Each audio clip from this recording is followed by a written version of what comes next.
Hi, it's Eric Crawford and Rick Bozich from WDRB. The second week of college football is in the books, and it's time to take a look at some winners and losers. Rick Bozich, who you got? Who are your winners? Oh, man, I got plenty of winners, but I'll keep it to three. You have to start with Mark Stoops. Not just what happened down at the Swamp on Saturday night, what he's done with the program over 10 years. A moment like this doesn't feel like a surprise. We're at the point now where Kentucky expects to beat Florida and beat them without their best running back and beat them without playing great on offense. They're going to be no worse than 15th in the AP poll. They could be up as high as 10 because 5 teams ranked ahead of them got beat. My second winner is Georgia. Why did I say Georgia? Well, Alabama struggled to win in their game against Texas. The week before, Ohio State didn't look great when they beat Notre Dame, who now looks to be really bad. I think Georgia will get a ton of number one votes again on Monday. I don't think they might be number one with Alabama struggling the way they did. They could be back to number one. And my third number one is the Big Ten East. You look at all the conferences across the country, the 7 teams in the Big Ten East are 14-0. I know they haven't played the greatest schedule, but when you look at all the other upsets that happened, the Big Ten East avoided them. What do you have, Eric? Well, I'll tell you what, my big winner this week is App State. Again, it's not like they've not done this before, but huge upset. When you roll in and beat Texas A&M, number 6 ranked team in the country on the road, it's huge. Now, App State is on everybody's radar. Everybody knows that they can pull these kinds of things off.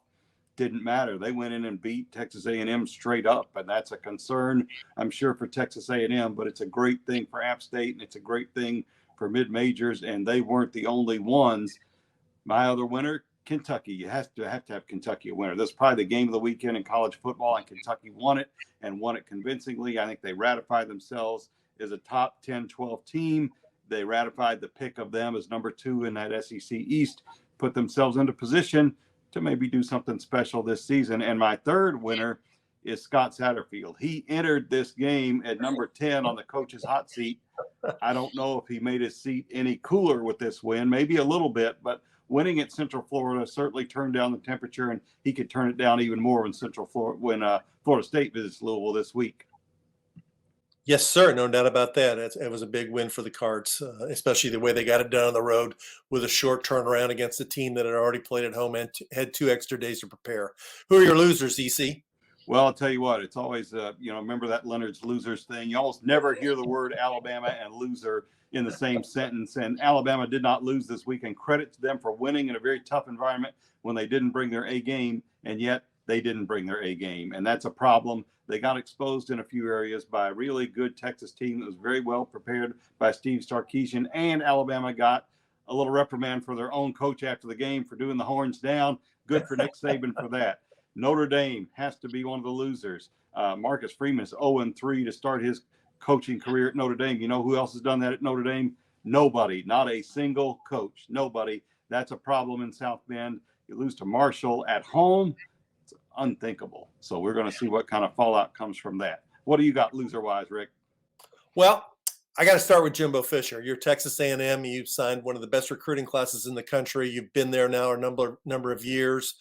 I think you got a contract upgrade where you're making close to $9 million a year, and you're playing at home against App State. Can't lose that game in a year when you expect to possibly contend in the SEC West. That's embarrassing. Secondly, I would say I have to go with Neil Brown, former UK offensive coordinator, who's now at West Virginia. He's up 14-0 after the first quarter against Kansas and loses that game in year 4 in overtime to Kansas. Not only did Kansas score, Kansas intercepted West Virginia's pass and took it back for a touchdown. So they lost by 2 touchdowns in overtime, which is hard to do. A lot of people, I say, are calling for him. I think his buyout, though, is prohibitive to get rid of him, but he's got the buyout talk. So we got the last ones. We got Frost, we got Brown, and we got Fisher. It's not a law firm. It's 3 coaches in trouble. It's Scott Frost of Nebraska. After blowing that game against Northwestern over in England, now he loses at home to Georgia Southern. His buyout goes down October 1st when he plays Indiana. He could be a goner. I'll tell you what, Rick, I'm going to do this. I hate to do it. This is more speaking for me probably than for you. We do our against the spread picks every week. We can pick any 3 games we want. We have an imaginary bankroll, and all I can say is thank goodness it's imaginary. I lost. I bet Central Florida to cover against Louisville. Did not happen. Louisville beat me straight up. I picked Alabama to cover against Texas. Not even close. I finally was saved by a push when Houston lost by 3 in overtime. I thought I was going to pull that one out, but not a good week for me. How'd your week go? I went 1-1-1. Ohio State burned me again. I thought they would bury their opponent, Arkansas State. They beat them convincingly, but not by 44.5. I also got a push on that Texas Tech Houston game only because it went to double overtime and the over and under went up.